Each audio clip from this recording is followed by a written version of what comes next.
Hey, everybody, and welcome to the Power Women in Insurance podcast. My name is Teresa Kitchens. I'm your host today. And thank you so much as we empower women in all areas of insurance to be able to hear and know the journey that other women have. So that way you can take a little nugget of inspiration, apply it to your life, and go out there and kick butt in the insurance industry. Today, we are talking to Sarah Muniz. And so we are working directly with her. She is fabulous. Now, guys, I have known Sarah in the insurance space. I'm not going to sit here and say we rub elbows all the time because we don't, but we were in the same space for a little while. And then she has been in a little bit different space for the last couple year or so.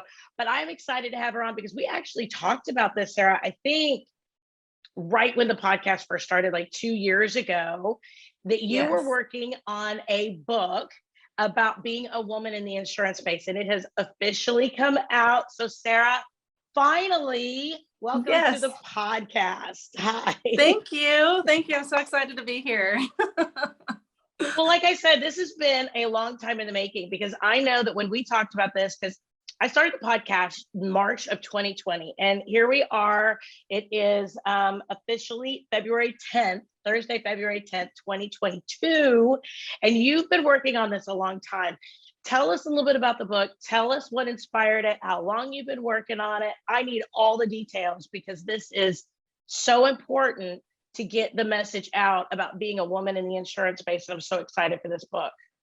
Absolutely. Thank you. So the name of the book is called Undiscovered Voices, Unlocking the Potential of Women in Insurance. So the main title is Undiscovered Voices, and then the subtitle is Unlocking the Potential of Women in Insurance.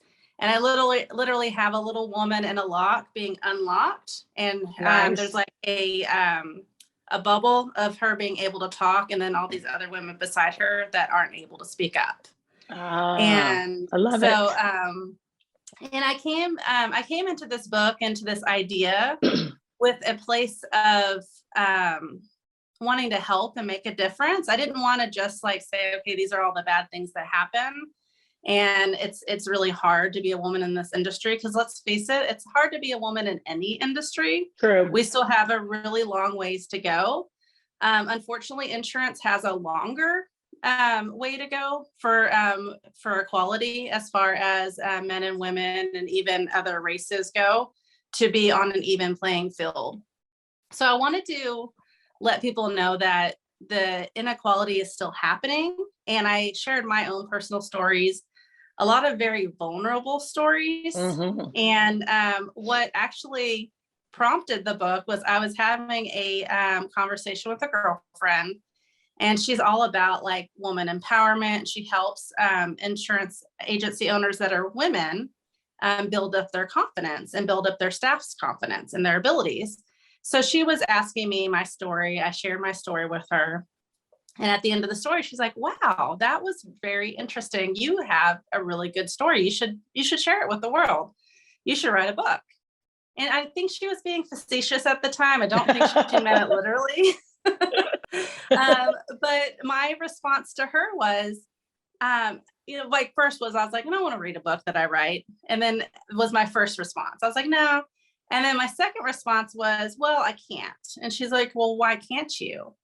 And I told her I couldn't because in 2016, when I took a new position and had this really awful employer, he told when he fired me, and he actually forced me to quit, or he said either you need to quit or I'm going to fire you.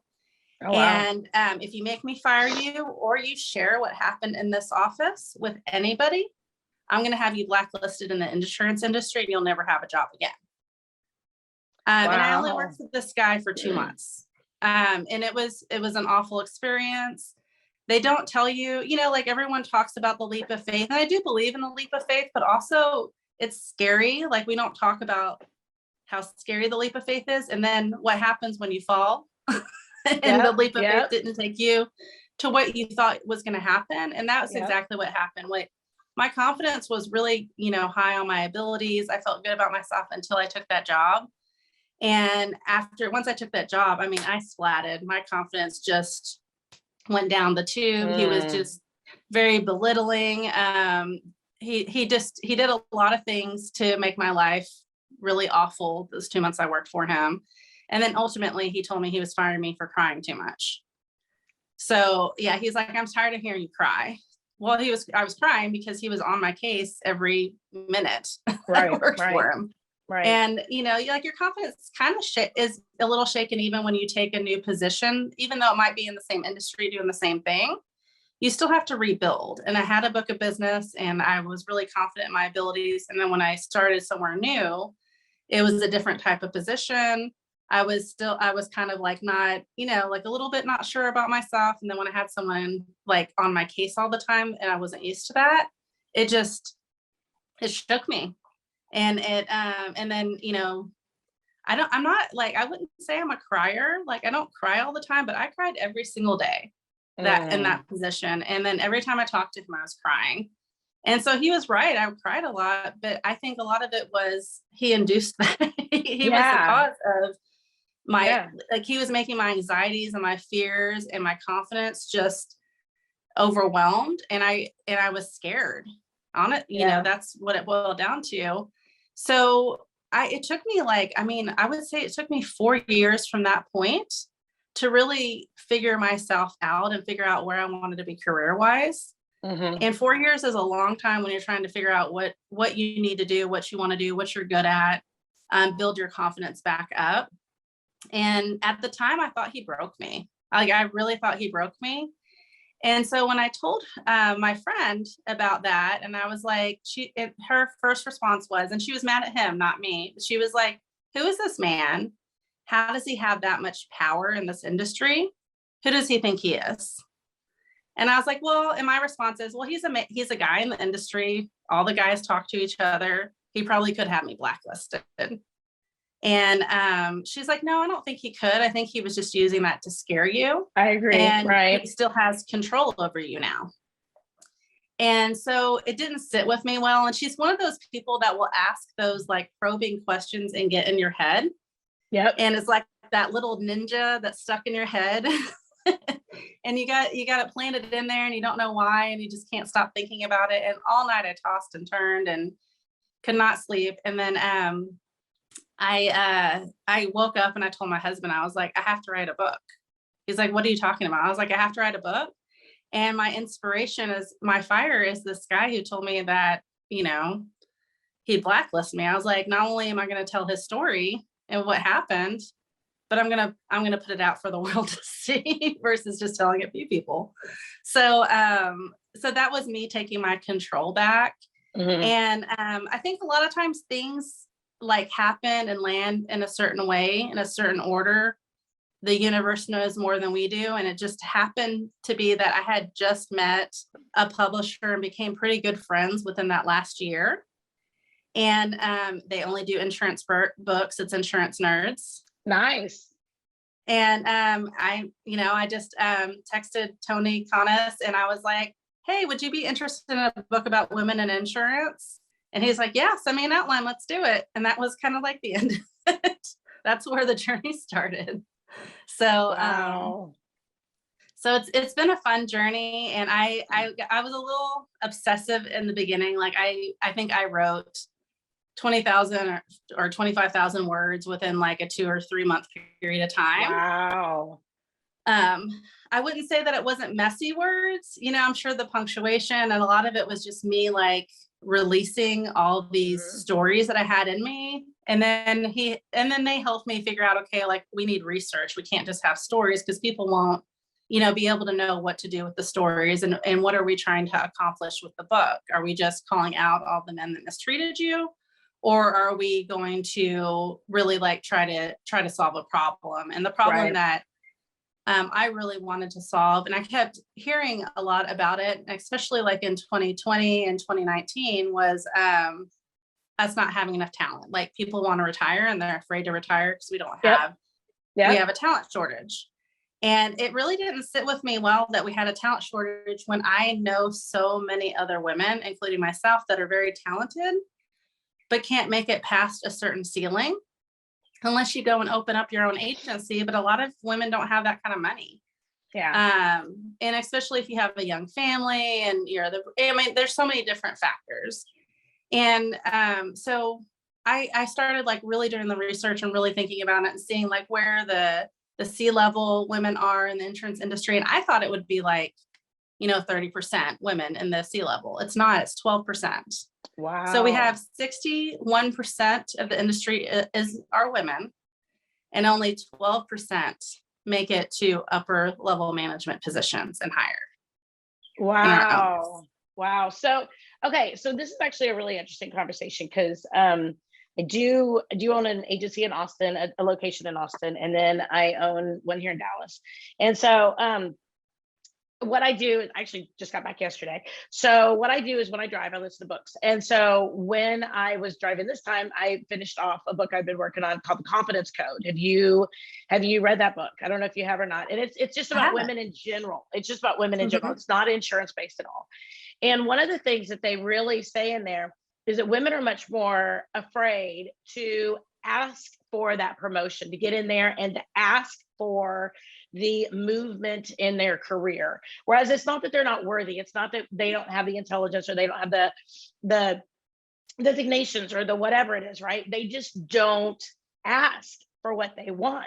Did you find in any way or shape in this conversation that, because I do believe that women are mentally and verbally kept in one place in this industry. I really, really do. And I think maybe women are told that this is their place, right? And it's more of a support type situation.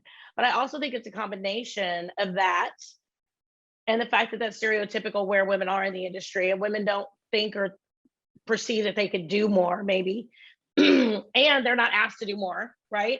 But I do think it's also that men ask to do more, a little bit more as well. What did you find in your research as why there's only 12% of women in that space, or what have you seen in the insurance industry? Because I know that even with the women that I've hired, I have to encourage them and empower them to be able to step up a little bit more than I have the male people, the male counterparts that I have been able to have inside the agency. What did you find in your research, or what you're finding out there in the industry? So I think a lot of, as far as confidence levels go and where we fall on the spectrum, is really interesting when I did the research on that. Because for women, we have to show that we have the, like, we've performed the task in the past in order to feel confident about whether we can do it or not. And typically, so the age group from 20 to 40, which I know is a wide group, but like women from 20 to 40 are very, like, they're trying to prove themselves to not only their employers, but to themselves that they are capable of more, right? And then by the time they hit 40, typically, which I'm right in that category, I shouldn't be telling people that I am. That's okay. You're safe with me. We're good. We're good. But 40 is really when women's confidence, because we now have the experience and we can say, like, yeah, I've done all these things and I know I can do more and I know I'm capable of more. So 40 is kind of like that line for us where we're like, we start feeling more confident about ourselves, more sure about ourselves.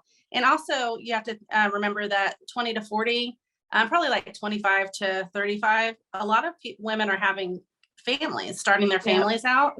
And for me, having a family was a fear-based type situation too, because you're unsure of yourself, even in that space. And the interesting part though is men, and I can even see this with like my little 13-year-old and my 17-year-old, but guys in general are confident whether they know if they can do it or not. Like in their own head, they can do anything. But confidence doesn't equal competence. True. So that was what I was seeing in my research is these people, these men that come in, they're like in their 20s, they're like, yeah, I can do everything. I'm capable of it all. And then they start learning they even sometimes step into situations that they're not prepared for.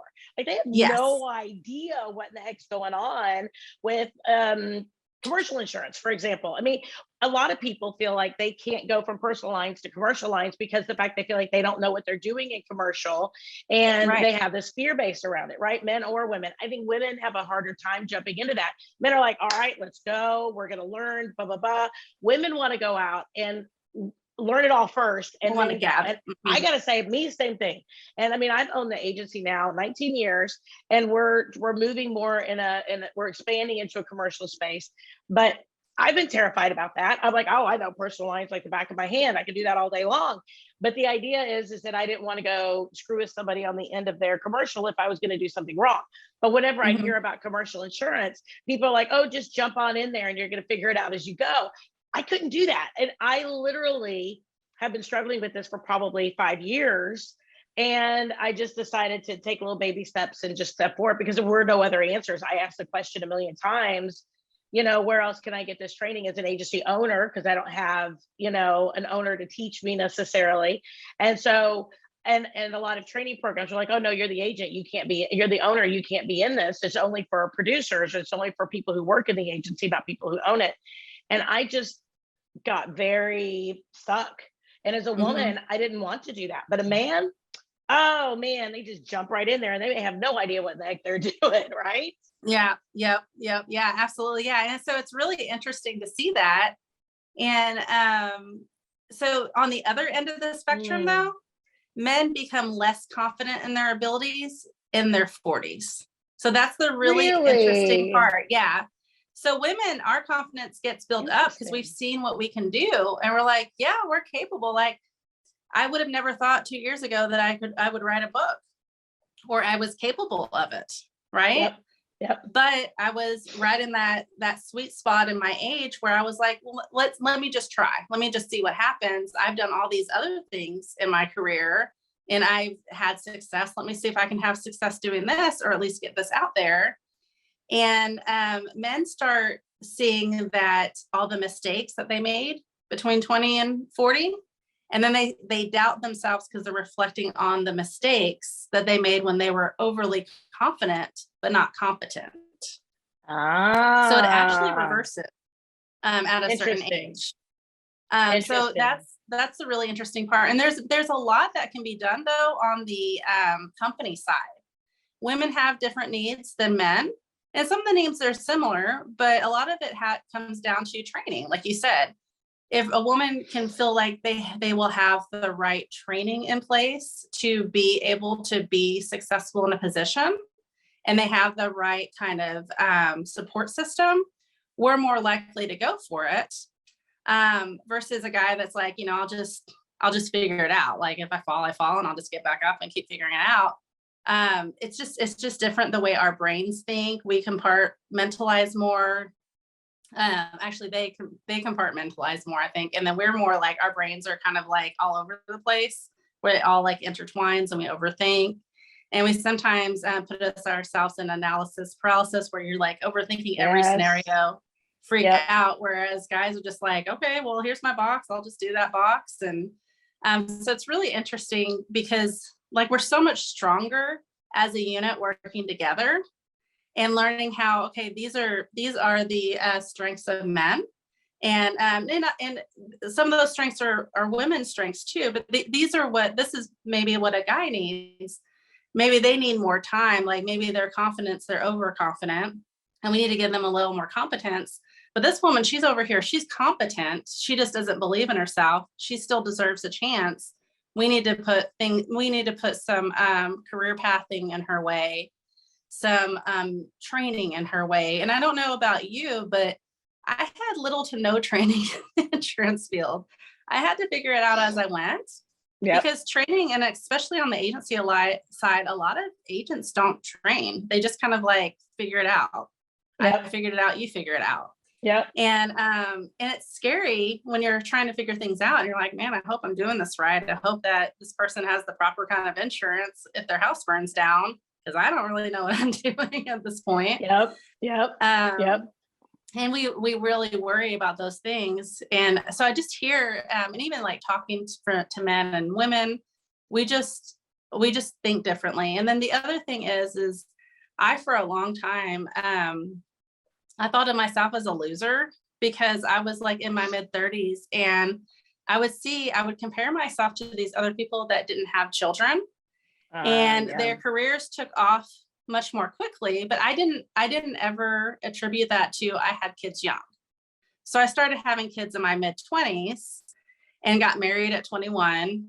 And so I just started my family life at a younger age, not even that young, but at a young age. And some of these other people didn't start their family lives until they were in their mid-30s. Yep. Well, when you're in your mid-30s, you've had plenty of time to build your career. When you're in your mid-20s, you're just getting started, but also you have a family that you're really focused on because they're young and they need you. And so that was another factor, was how do we overcome that barrier? Yeah. And then also maybe we don't compare ourselves to, like, maybe I should say, okay, well, my success is going to just take a little longer because I start a family younger. Yeah. So they may slow down at 35 and I may speed up at 35 because now my kids can, feed themselves at this point. Right. Type thing. Right. Maybe they have those ones that are younger and they've got to be home earlier, and you've got ones a little bit older. And like me, I got married at 19, had my first kid a month into 19, or a month into 20. And mine are 28 and 22. And I mean, I'm 48 years old. So being 45 when my daughter decided to go to college, and she went to college in Denver and I'm in Dallas, she was my baby. And my son was still living with me. He was 23 at that point. So by 40, pretty much 38, 40, both my kids were driving, both my kids had jobs, they were doing their own thing. Most 38, 40-year-olds don't have that. I mean, most of them are, they definitely have the younger kids, maybe then they have the teenagers, right? The younger teenagers, like the 11-year-old or the 13-year-old kind of thing. Mine were driving, mine were out of the house, right? So I just had a different level. So I totally get what you're saying, because I can definitely say that when I was 20 to 28, I didn't have a career. I was taking care of babies. I was taking care of kids, right? My youngest was 3 when I was 28.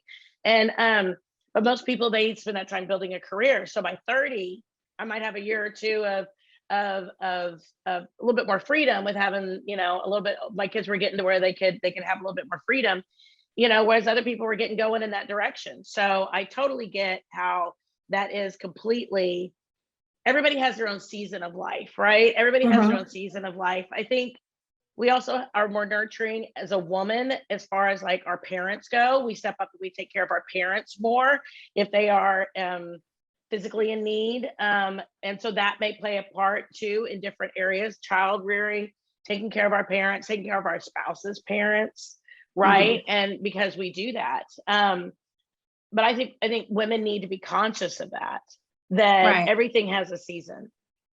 It does. Yeah. And I think we judge ourselves too much. And also, I mean, I get frustrated, like with my husband, because I was I was the breadwinner, and I'm finally getting kind of back to that level again for the longest time in my family.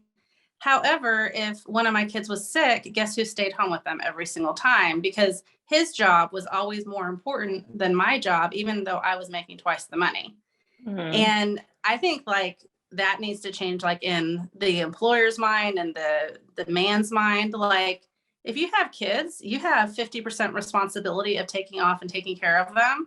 If you have parents to take care of, why is your wife taking care of your mom if she's sick? Why are you not the one stepping up? Because we all need to have our own space and be able to share those responsibilities so that we're not penalized for taking off to take care of others. And the one thing that I kept seeing over and over and over again, and something I hear a lot too, and something I see in myself, is I think soft skills are the number one most important thing that we need in our industry. Who are better at empathizing and having those soft skills than women?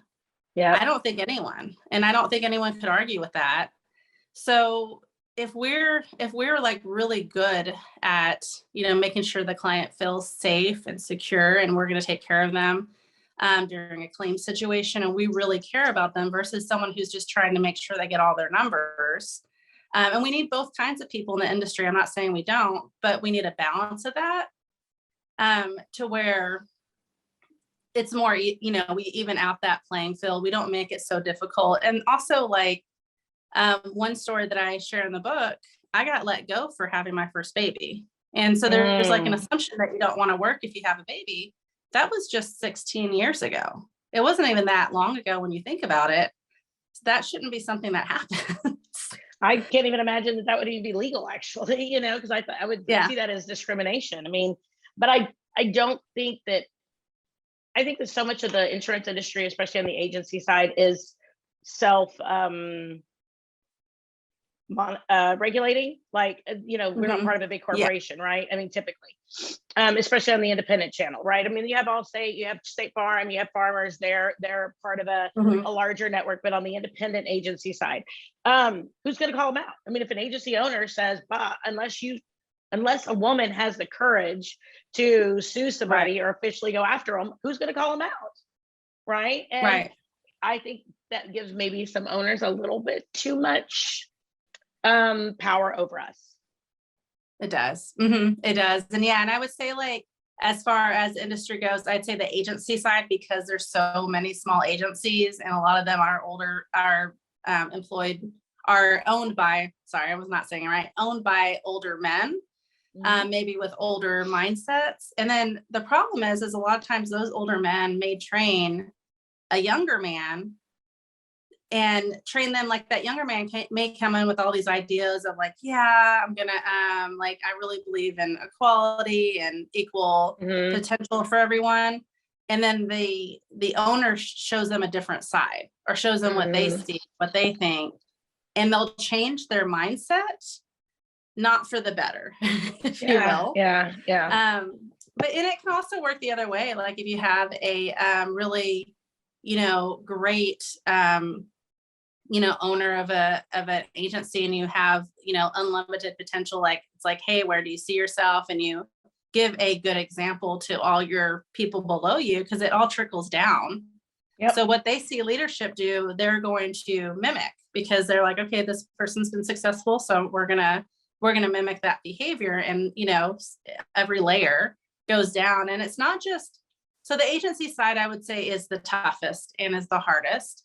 And when I've been to conferences or talked with people, a lot of times, like, I've never been an owner of a business or an owner of an agency. So if I tell them that, you know, here I am, you know, a somewhat young woman talking, like thinking I know what I'm talking about, and I do know what I'm talking about a lot of times, they'll tell me to be quiet because I'm just a producer. You're just a woman producer. You don't have your own agency. Why are you talking? And I've gotten that several different times. And we don't need like everyone to go open up an agency. We need people to want to work for all our different agencies, but also, so like the agency side gets away with more because a lot of the agencies are smaller and are able to, and maybe they hire younger people and kind of overturn them pretty quickly. It's the company side, maybe they're not as bad, and there might not be as many issues on the lower level, as far as, you know, someone's not going to get let go from State Farm for having a baby because they would be sued out the wazoo and that would be all over the place. That's not going to happen. That's not going to happen. And they're going to have the appearance of having some equality there. But what you see is you see a certain level. And I interviewed some people from some pretty large companies. You see a certain level where you're not seeing women break through that glass ceiling. And it's not from lack of trying. It's from being told it's not your time. Like that was like a similar statement that was told to me by several women that I interviewed, was they would get to this like lower management level and they would just like, you know, kill it in their department, be the best, get the best numbers, do everything that they asked them to do. And they would be asked to train other people. And they would think, okay, if I train this person, I do really well, I'm going to move up. And then when they would go and talk to their employer, their manager, like, hey, like, you know, I've trained this person, I've done really well, I have this team, they're doing really well. I think, you know, it's time to talk about like what my next path is, or what my next move is. And a lot of times they'd say, well, when we're ready, we'll tell you. It's not your time yet. Really? And one common thing that I was seeing across the board was these same women would say that they would train people And they would be a lot of times young men that they would train that were just getting into the industry. And then those young men would surpass them like several levels up. And so there's still that, it's not as apparent in large companies, but there's still that really large glass ceiling, even on the company side, that isn't being revealed as much unless you dig deeper and really look at it. Interesting. Interesting. Huh. So what can women do?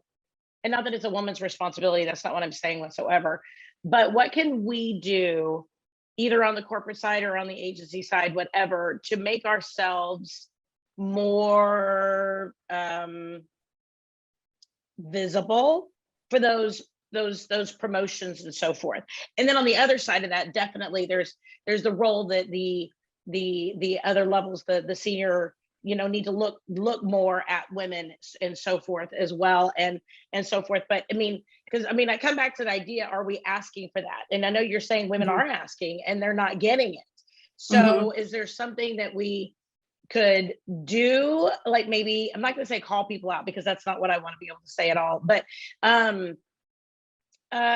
don't know. I don't even know really what I'm asking. I'm just asking, is there something maybe that we could do to maybe empower other women and or ourselves to be able to break that glass ceiling? How are we going to be able to achieve that for other women and for our children, for our daughters behind us?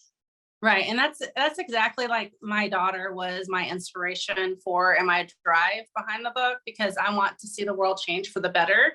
I want things to become less hard for her in the future. And then I also wanted to shed some light, because, there is the complaint that we don't have enough talent. So, like, my ask in the book is more on the woman's side. I just want women to be able to feel heard and see that other women are going through it, that they're not alone. So for a lot of years, I was told this is not the company's fault. You're either choosing bad companies or you're the problem because you're the common denominator. And, that would be kind of like the end of the conversation. You're the problem, Sarah. It's not an industry problem. It's not what you think it is. Well, and a lot of women are told that. And then when we try to speak up, we're shut up.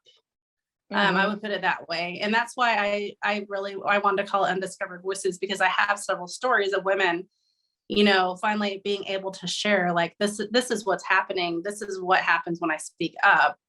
And so my solution in the book, because I talk a lot about how do we solve the talent crisis, and women can't do it alone. We have to do it together. We have to do it as an industry together. And so if the men want more talent, they have all the talent they need. They just have to see it. They have to discover it, if you will. Bless you. Sorry, I'm trying to mute myself before I sneeze, and all of a sudden it goes away. Oh, I apologize. Sorry. Allergies. Sidebar. Wow. Sorry, and it just went away as soon as you said that. It's so funny. But at the end of the day, it's communicating. So it's creating these open communication environments that feel safe. Because for me personally, when I've spoken up and I've been told, shut up, shut up, shut up, shut up, well, eventually you do shut up, because you realize you're just making it harder for yourself by speaking up. And then you don't feel safe to speak up, because you get to a point where you've learned from all the times you try to speak up and you got told to shut up. And even as, like, young women and young kids, a lot of times as women go, like, we're told to be quiet, be small, don't make any waves, that's what's attractive in a woman. So there's a lot of societal issues as well that go along. And I go into the, what's the problem? Why is there a problem? What are the benefits of women in insurance and leadership? And then what are some companies that have done this really well? And it all boils down to communication. It all boils down to being able to have open, safe dialogue with your employees, and show, like, if you're showing your everyone from your lower level to your upper levels where their future could be and how they achieve those higher levels and what their path is. And you can see them, okay, like I'm going to mentor this person because this is going to help my career. And even incentivize, because a lot of times, like in sales, you're almost punished for helping other people because you're taking time away from your sales to help someone else. So if you incentivize people like, hey, you help this person, like, let's say you help them double their sales. And like, I know that maybe your sales are going to go down, 2% or whatever it is. I don't know. But this other person's sales goes up 50%. Not that you would give a percentage, but maybe we're going to give you a couple extra dollars an hour or give you extra time off. For me, time off pays more than anything because I love vacation. But we're going to give you some more time off to incentivize you. And then maybe you'll reach this next level a little bit quicker because we see that you can take on a leadership position by helping others. And it really it starts with communication. It starts with like letting people feel not just heard, but also that they see a future. Because if you see a future and feel valued where you're at, why you don't leave? Typically people who feel valued and feel like they have a future, they stay where they're at. And when you feel like when you hit a glass ceiling and you're just like, and you're told, and I was told like in one of my positions, you're never going to move past this producer role because that's all you are. You're a producer. That's all you'll ever be. We don't see you as anything more. And I'm like, well, I'm in my early 30s. So I didn't see my forever future just being in that role. I wanted more. And I would, go to them and tell them, okay, I've trained this person. I've done this, I want more. And they say no. And so that's why people leave, because I didn't see growth potential where I was at. Had they given me opportunities and growth potential, I wouldn't have left. I would have stayed. Still be there. And a lot of times people enjoy their job, but they just want more, right? They just want to, at least like you said, they want to have a future, right? Rather than sitting in the same cubicle, the same seat, the same position. And if we as industry participants can cast that vision for ourselves, for our team members, for the other people behind us and in front of us, then I think, like you said, I think that helps propel people forward. I like that a lot. Yeah. And so the really cool thing is, and my very favorite part of the book, I have my daughter write about Gen Z. So I have her write the last chapter for me. And I would say she's probably a better writer than I am. But she wrote a beautiful couple pages. And basically that chapter was about how do we attract, because like for the longest time, it was like, how do we attract millennials? Well, let's face it, millennials are grown. And we still want to attract them, and we still want to, try to recruit them. But I think the youngest millennial is like 26, 27. Like they're probably, in their mid 20s, whereas Gen Z is they're now, the 17, or my daughter's 17, but they're now like just starting to figure out like, what do I want to be when I grow up? Or some of them may be just finishing college. So, and what they look for is a lot of social justice. Like they're really into, what does this company stand for? Do I see them as doing the greater good? Do I see potential for me helping the world and making an impact in the world? And I personally see insurance as a huge positive impact in the world when we're helping somebody during a devastating time. And we're able to say, don't worry, you're covered. We're going to get you taken care of. Like, what could be more, warm and fuzzy and good about that? Like, it's not good for the person going through it, but at least that you can be there to help them. Exactly. That you're holding their hand through the process. And if we can show that to the next generation, like, hey, like we've made some strides. We're having more women move up. We're really like trying to equalize this industry and make it easier and better. And it's going to be like the best opportunity of a lifetime. Like, look at all these other successful women, and the men will join in too, because it's not just girls that feel this way. It's it's boys that feel this way too. They want they want to do something that matters, that's impactful. It's not just about the money. And Yep. so if we're showing them that, like, hey, we're making all these awesome impacts in the world, and we're really have all this unlimited growth potential, not just for men, but for women, for everyone, why would you not want to be in this industry? So then we're going to have all these people, like, we're going to have so much talent that we're going to be like, all right, we got enough. Go find somewhere Yep. else to work. Yeah. It won't And I be think, a subject anymore. yeah, and I think we're seeing too some really interesting, because like what in the last 10 years, I think colleges have come up with risk management as a degree, Mm-hmm. right? Mm-hmm. And I think that's super cool that people can either go on the corporate side for risk management or on the agency side for risk management, or I mean, data side. I mean, there's so many different areas where that can go. I would love to see the industry really capitalize on those, like you said, Gen Zs graduating, bringing in interns, bringing in that new energy, and really encouraging women through that process as they are having their children, as they are building their career, as they are establishing who they are as an adult and as a human being, to really bring up a really, really confident next generation of women in the insurance space. That's my big challenge out there to the world, is that we are to empower the next generation. In fact, I say that as my daughter is literally studying for her insurance license exam, and she is joining us. So she officially quit her job. She was selling motorcycles, very male-driven industry, and she is coming to join us over here at the agency. So I'm super pumped about that. She's literally studying right now. I hope she'll take her test next week. So, and she's 23. So I am pumped that we're having this conversation, as we are seeing more women and Gen Zs, period, men and women, come into the insurance space with a degree in what it is that we do. I mean, how many of us started without even knowing, because we answered an ad in the Yellow Pages or something, right? I mean, we didn't know what we were getting into when we entered the insurance industry. We didn't even know what the word risk meant. No. I don't even think I understood insurance my first 5 years I worked in it. True. Absolutely. Well, you know what, Sarah, this has been amazing. So if people want to get your book, read your book, if people want to connect with you, how can they connect with you so that way they can get the answers that they need?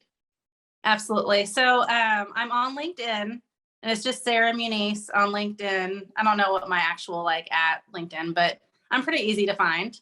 I think on my profile, it'll say insurance nerd, book author, and then car karaoke. So I'm feeling like there's not another Sarah Muniz. I love car karaoke. Right.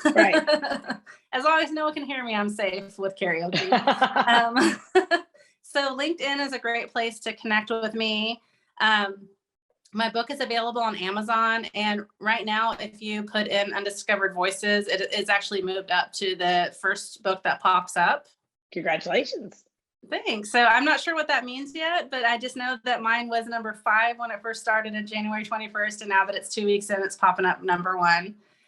So that's a good sign. So you should be able to easily find it on Amazon. Also on Insurance Nerds, there's a landing page. It's called undiscoveredvoicesinsurance.com. So you can find me that way as well. And I'm looking forward to connecting with more awesome women and other awesome people in the industry. Well, Sarah, thank you so much for your service to the industry, not only just as you taking care of your clients, but also being a voice for women in the insurance industry. I know that you're out there making the world better for generation tomorrow and the generation today, for women in the insurance space. And I hope men also read the book and really embrace the ideas, because I know that you have in there, we've talked about some ways that we can, as leaders in the industry, encourage women. But I really hope that men also step in and don't see this as a book for women. They see it as a book how to empower women in our insurance space, because that's really, really the intent. And like you said, the 60% of the industry is women. So if we look at that, everybody needs to read your book, because we all work with a woman in one way or another. And how can we help to be able to get their voices out and encourage them to achieve the careers that they really want in this industry? So thank you so much, Sarah. I appreciate it. Absolutely. Thank you. Well, everybody, this is another amazing episode of The Power of Women in Insurance, where we talk to amazing women in all aspects of insurance every single Wednesday. Check us out on YouTube. Check us out on Apple iTunes, Spotify, wherever you are. We also have a Facebook group called Power Women in Insurance. Make sure you check us out on Facebook and Instagram. And if you know of other amazing women in the insurance industry, hook up with me on LinkedIn or any of those other platforms. And please send me their information, because we are here to highlight women, their journey, and be able to talk about how we can empower the next generation of women in the insurance space. Everybody, I'll talk to you next Wednesday. Have a great day.